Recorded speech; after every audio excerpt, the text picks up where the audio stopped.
Film diawali yaitu oleh seorang bapak-bapak yang bernama Mulwanto. Dia adalah sosok orang yang kaya raya, banyak kebunnya, dan disegani banyak orang. Di sana beliau telah berbelanja dan setelah itu lalu beliau pergi pulang. Di perjalanan Pak Mulwanto ingin melihat perkebunannya. Lalu di sana Pak Mulwanto bertemu dengan Pak Lurah yang bernama Pak Budi. Lalu Pak Lurah menanyakan kepada Pak Mulwanto bahwa kebunnya itu sering panen dan bagus-bagus. Lalu Pak Lurah Budi menanyakan resep rahasianya bagaimana bisa perkebunan yang sebagus kayak gini. Dan akhirnya menyuruh Pak Lurah untuk membagikan trik rahasianya kepada para warganya. Namun Pak Mulwanto enggan mengasih tahu rahasianya. Ya nanti kita buru-buru. Si Nuri mau wisuda. Lalu Pak Mulwanto pergi pulang ke rumahnya dan setelah di rumahnya dia menemui anak yang ketiga, yaitu yang bernama Yanda. Di sana sempat mengobrol kepada Yanda yang hari begitu panas dan juga bahwa Yanda itu hanya gitu-gitu saja hidupnya. Lalu Pak Mulwanto itu menyuruh Yanda untuk melanjutkan kuliah karena Yanda ini sudah lulus SMK. Namun Yanda ini tidak ingin kuliah karena dari dulu sudah disuruh-suruh sama papahnya. Itu Yanda tetap ngeyel tidak mau kuliah karena ingin melanjutkan usaha kebunnya yang sudah sukses ini. Jadi di sini si Yanda ini yaitu seorang penjaga kebun untuk menjaga kebunnya yang sudah melimpah, yaitu dari warisan ayahnya. Setelah itu Pak Mulwanto menghampiri kuda miliknya dan bertemu dengan Ajeng. Jadi Ajeng ini adalah salah satu keponakan dari Pak Mulwanto yang diasuh oleh Pak Mulwanto. Di malam harinya Mulwanto yaitu sedang di dapur menyicikan kopi lalu mengobrol dengan istrinya, yaitu dengan keluh kesah terhadap anaknya si Yanda bahwa tidak ingin melanjutkan kuliah S1. Karena bagaimanapun juga anak seorang juragan masa tidak diteruskan kuliah. Jadi nanti takut dengan titelnya yang tidak baik-baik saja di mata orang lain. Karena anak yang kedua, kesatunya itu dia lulusan sarjana. Bahkan ada yang menjadi dokter dan anak yang satunya keesokannya itu mau wisuda. Lalu setelah itu kata ibunya disuruh tenang saja, mungkin belum waktunya. Siapa tahu nanti Anda berubah pikiran, Pak. Lalu tiba-tiba Pak Mulwanto itu mengalami sesak napas. Dan akhirnya ibunya langsung panik dan menyuruhnya untuk istirahat di kamar. Namun setelah itu menyuruh Pak Mulwanto itu nanti paginya mandi dengan air hangat. Karena merasa Pak Mulwanto ini sedang kurang baik-baik saja atau kurang sehat. Meskipun padahal keesokan harinya itu adalah mau melihat anaknya yang wisuda. Lalu keesokan harinya bertepatan dengan Selasa Kliwon. Yanti yang baru bangun, dia mau membangunkan semua anak-anaknya, anggota keluarganya. Namun Pak Mulwanto juga sudah bangun dan akhirnya dia langsung ke kamar mandi. Untuk mandi yaitu dengan shower yang disarankan istrinya pemberian dari anak pertamanya.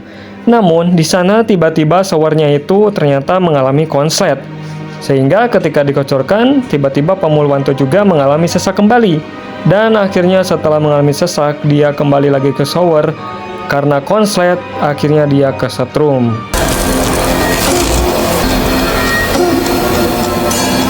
Dan akhirnya Pak Mulwanto meninggoy. Bertepatan yaitu di hari Selasa Kliwon.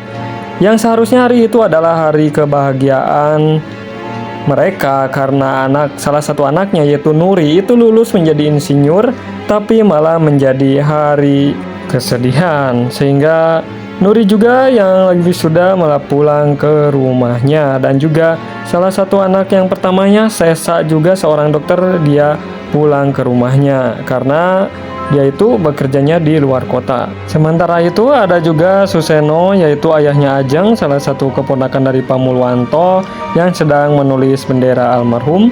Lalu setelah itu Pak Lurah datang kepada Sesa dan juga anak-anaknya Pak Mulwanto. Beliau menyarankan bahwa karena Pak Mulwanto itu meninggal di hari Selasa Kliwon, jadi ada adat atau budaya yang harus dilakukan, yaitu dengan memecahkan piring-piring yang sudah dipakai oleh Pak Mulwanto. Namun dengan Sesa yang tahu dengan medisnya, dia tidak mempercayai hal-hal gaib yang seperti itu. Akhirnya Sesa tidak ingin melakukannya, dan akhirnya yang ingin melakukannya itu yaitu hanya Nuri dan juga Yanda dan ibunya juga. Yang pernah dipakai almarhum bapak ini. Ketika ritual itu mau dilakukan, tiba-tiba Rahma, istrinya Pak Mulwanto itu malah terjatuh, dan akhirnya ibunya itu menjadi tidak ikut ritual, sehingga anaknya Yanda dan Nuri itu merasa khawatir karena ibunya itu tidak melakukan ritual bersama Sesa, karena Pak Lurah juga menyarankan semuanya harus ikut ritual, karena kalau tidak nanti ada salah satu yang akan dijemput oleh orang yang sudah meninggal, yaitu Pak Mulwanto. Itu salah satu adat dari orang yang meninggal di hari Selasa Kliwon. Dan akhirnya terpaksa hanya Nuri dan Yanda saja yang melakukan ritual tersebut sampai ke tempat pemakaman. Sampai ke liang kuburan bapak. Setelah berada di kuburan, Sesa yaitu masuk ke liang kubur dan mengadankan ayahnya. Sementara itu Rahma yaitu istrinya itu nangis-nangis dan ingin ikut dengan suaminya karena sangat sedih sekali kehilangan suaminya. Lalu di malam harinya, ketika semua keluarga dan warga itu sedang membacakan Yasin, tiba-tiba Rahma, istrinya Pak Mulwanto itu mendengar sesuatu yang memanggil dia, yaitu Pak Mulwanto, dan akhirnya dia menyelinap untuk mengikuti panggilan tersebut karena berasal dari kamarnya Pak Mulwanto. Namun ketika di sana tiba-tiba dia malah nangis dan berjerit-jerit, dan akhirnya mengagetkan semua warga yang sedang membaca Yasin. Lalu tiba-tiba anaknya atau Nuri itu menenangkan ibunya. Dan akhirnya ibunya itu ditenangkan oleh Nuri, dan di sana Nuri itu menemani tidur ibunya di kasurnya. Namun ketika sudah malam hari di jam 12 malam, tiba-tiba Nuri mendengar sesuatu, ada barang jatuh. Ketika dilihat, ternyata itu adalah foto keluarganya. Dan setelah itu dia juga mendengar suara dari kamar ayahnya atau Pak Mulwanto. Namun setelah dia mau masuk ke kamarnya, tiba-tiba Yanda datang dari sana. Ternyata di dalam kamar Pak Mulwanto itu ada Yanda yang sudah membereskan kamarnya. Dan akhirnya di sana dia ngobrol tentang ritual yang tadi. Kenapa Sesa itu tidak mau melakukan ritual itu? Karena bagaimanapun juga papanya itu yaitu meninggal di hari sial, yaitu hari Selasa Kliwon. Dan setelah itu ada Ajeng juga menyarankan untuk melakukan ritual tersebut. Namun tetap Sesa membantahnya karena yang namanya mati itu sudah ada yang mentakdirkannya. Tidak ada ritual-ritual kayak gitu. Nggak ada itu hari sial. Lalu keesokan harinya, di hari kedua setelah meninggalnya Pak Mulwanto, tiba-tiba Nuri yang melihat ke kamar ibunya. Ibunya itu sudah tidak ada di kamarnya. Lalu Nuri mencari ke sana kemari dan tidak menemukannya. Nanya ke Sesa juga, Sesa tidak mengetahuinya. Lalu akhirnya tiba-tiba Nuri melihat ibunya itu ada di jalan. Dia sedang tertidur di tengah jalan.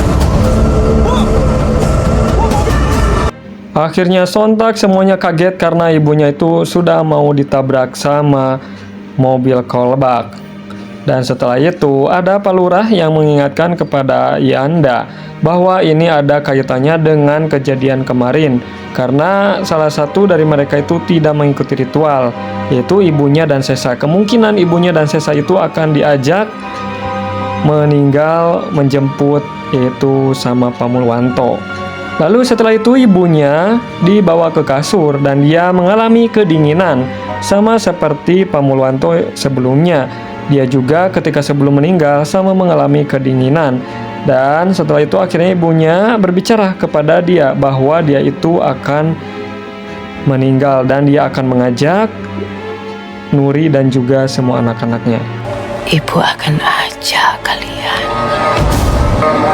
Lalu melihat kondisi ibunya seperti itu, mereka berdebat bahwa Yanda tetap yang menyarankan untuk mengikuti ritual tersebut. Namun Sesa merasa tidak percaya dan tidak rasional. Dia tetap, karena dia juga sebagai kepala keluarga, sebagai ganti ayahnya. Dan Sesa menyarankan agar mengikuti caranya yang selalu dengan medis, karena dia adalah dokter. Keesokan harinya, di hari ketiga setelah meninggalnya Pemuluwanto, akhirnya Sesa izin pamit kepada ibunya bahwa dia harus ke rumah sakit karena banyak pasien dan tanggung jawabnya sangat berat sekali sebagai pasien, dan akhirnya ibunya pun mengizinkannya. Lalu di sore harinya, Marni yang sedang sholat, tiba-tiba ada sesosok pocong di kamarnya. Dan setelah itu Marni juga kaget dengan suara kipas yang kayak sudah rusak. Namun akhirnya Marni juga mematikan kipasnya, namun kipasnya itu tidak mati-mati. Dan setelah itu dia berteriak-teriak memanggil anaknya, tapi tidak ada yang mendengarnya. Lalu ketika ke jendela, tiba-tiba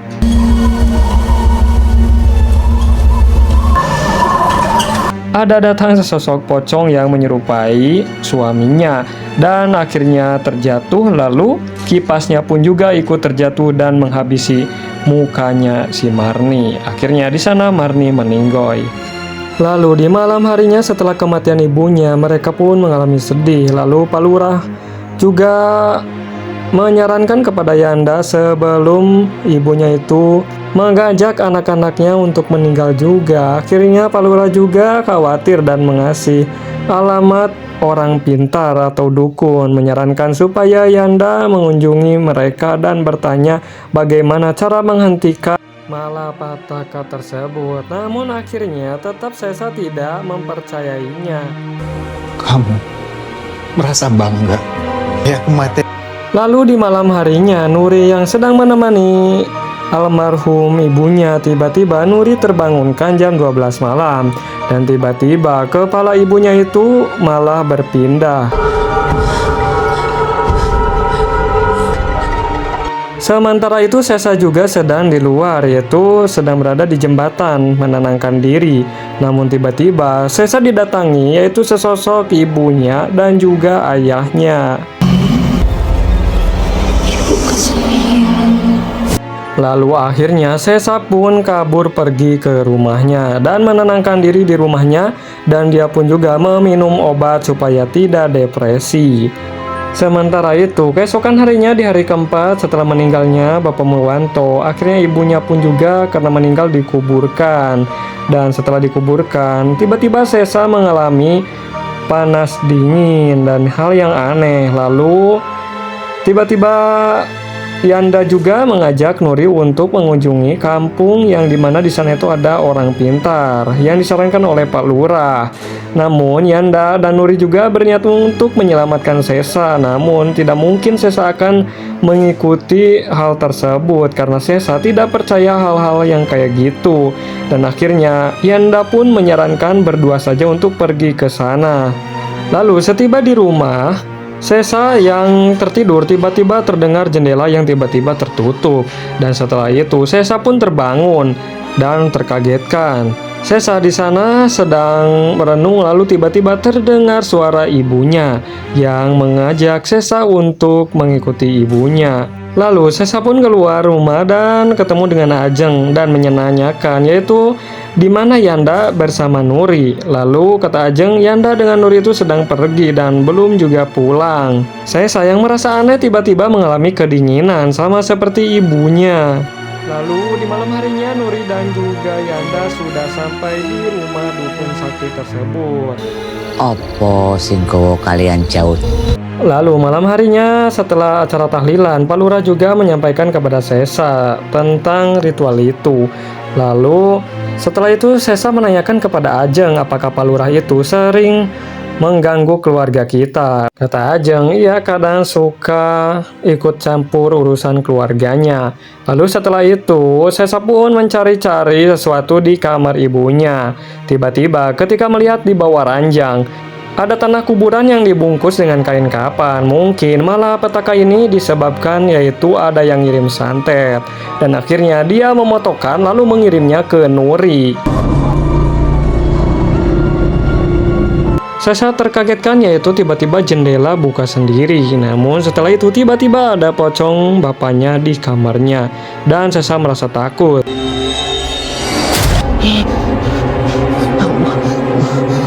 Lalu tiba-tiba Sesa melihat sosok ayahnya dan dia langsung mengikutinya.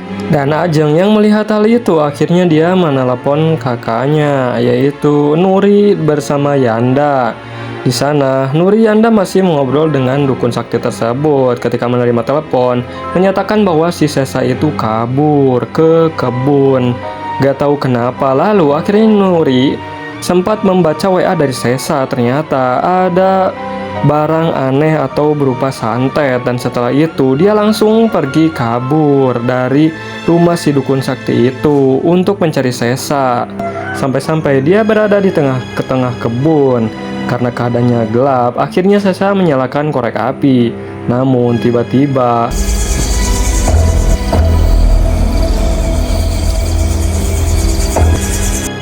akhirnya Sesa pun kabur karena ketakutan. Namun ketika di tengah jalan tiba-tiba dia kena jebakan, yaitu jebakan yang suka ditaruh di tengah kebun.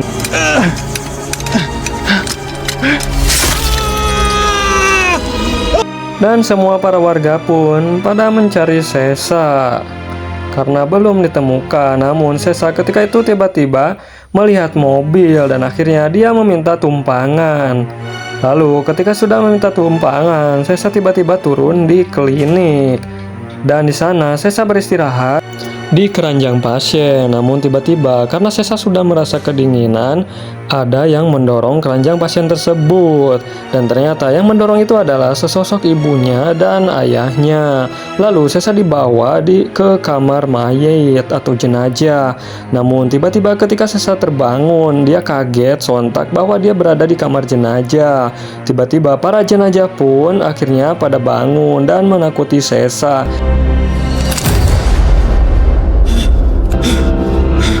Sesa lalu terjatuh, lalu di bawahnya ada besi dan akhirnya kepalanya kena besi dan di sana kehabisan darah. Lalu tiba-tiba ada kabar bahwa Sesa itu berada di klinik terdekat. Jadi si Sesa ini diselamatkan salah satu suster karena terjatuh tergeletak di sana dan ternyata dia kehabisan darah dan akhirnya meninggal dan tidak bisa diselamatkan lagi. Ada ban.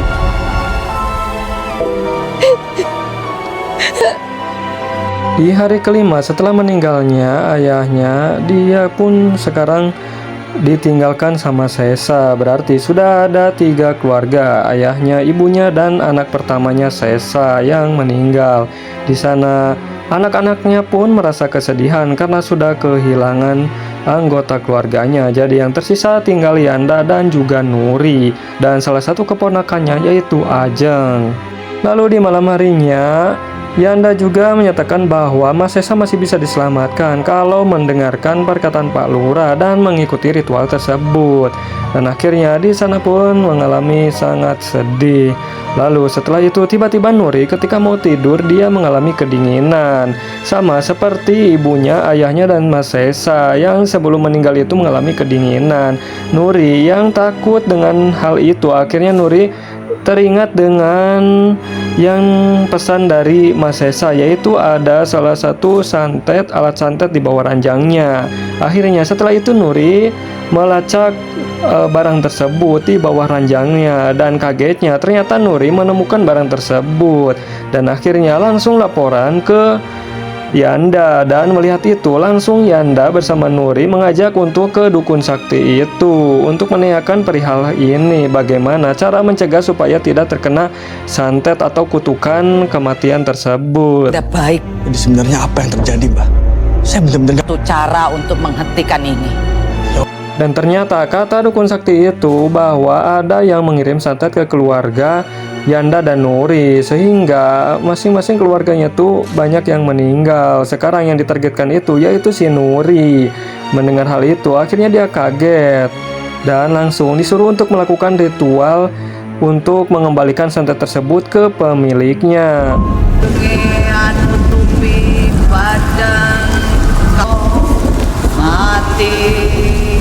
Di rumah Suyono, tiba-tiba Suyono yang ketika melihat almarhum dari Ibu Rani atau suaminya Mulwanto, tiba-tiba ada sesosok yang menakutkan dan rumahnya pun tiba-tiba ada makhluk aneh.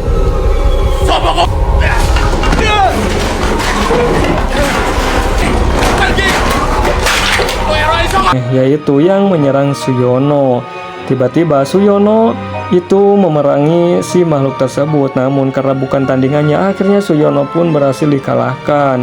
Dan di sana Suyono pun disiram oleh minuman keras dan akhirnya mukanya itu terbakar sampai meninggal. Dari sini kita tahu bahwa ternyata Suyono lah yang mengirim santet tersebut. Suyono itu merupakan salah satu keluarga dari Pak Mulwanto, yang dimana dia itu lagi kekurangan, lalu menitipkan salah satu anaknya yaitu yang bernama Ajeng, dan itu untuk dititipkan ke Pak Mulwanto untuk dikuliahkan sama seperti anak-anak yang lainnya. Namun Pak Mulwanto yang mendengar hal itu tidak percaya dan juga tidak mau menguliahkan anaknya. Akhirnya hanya diurus saja dan dia malah disuruh menjaga kuda saja. Lalu setelah itu si Ajeng itu mengadukan kepada ayahnya bahwa dia gak akan dikuliahkan sama sekali. Dan mendengar hal itu akhirnya Pak Suyono ayahnya itu balas dendam kepada Pak Mulwanto dan dia mengirim santet yaitu berupa tanah kuburan. Dan setelah itu bekerja sama dengan Ajeng. Ajeng menyuruh untuk menyimpan tanah kuburan tersebut di bawah ranjang masing-masing keluarganya, mulai dari Pak Mulwanto, istrinya, Mas Esa, dan juga anak-anaknya. Makanya dari sini Pak Suyono dan juga anaknya si Ajeng ketika melihat keluarganya pada meninggal, dia malah merasa senang, tidak begitu sedih. Lalu Sin pun beralih ke Ajeng. Ajeng yang baru saja pulang melihat ternyata kudanya berada di luar dan dia akhirnya mencoba untuk memasukkan kuda tersebut.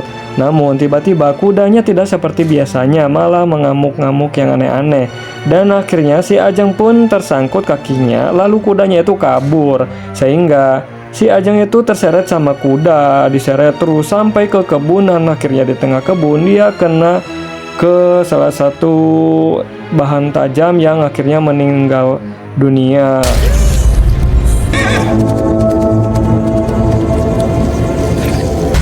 Dan dari sini akhirnya ritual dari dukun sakti tersebut telah beres selesai dan berhasil selamat si Nuri dan juga si Yanda tersebut. Dan kata dukun sakti bahwa santetnya itu telah dikirimkan kepada pengirimnya sehingga yang meninggal itu adalah pengirimnya. Dan keesokan harinya ternyata yang meninggal itu adalah Ajeng dan Pak Suyono. Dan di sini sudah tahu bahwa dia itu ternyata yang mengirim santet ke keluarganya Pak Mulwanto. Lalu setelah itu di akhir episode akhir scene Nuri yang mau pergi lagi ke luar kota untuk meneruskan jenjang karirnya menjadi insinyur, namun tiba-tiba tidak mau melanjutkannya dan malah memilih untuk diam saja di desa tersebut untuk memajukan desanya, membangun pembangunan desa bersama Pak Lurah. Beliau tuh deketin aku buat bagi-bagi pembibitan di petani lokal yang lain. Dan episode pun berakhir di sini.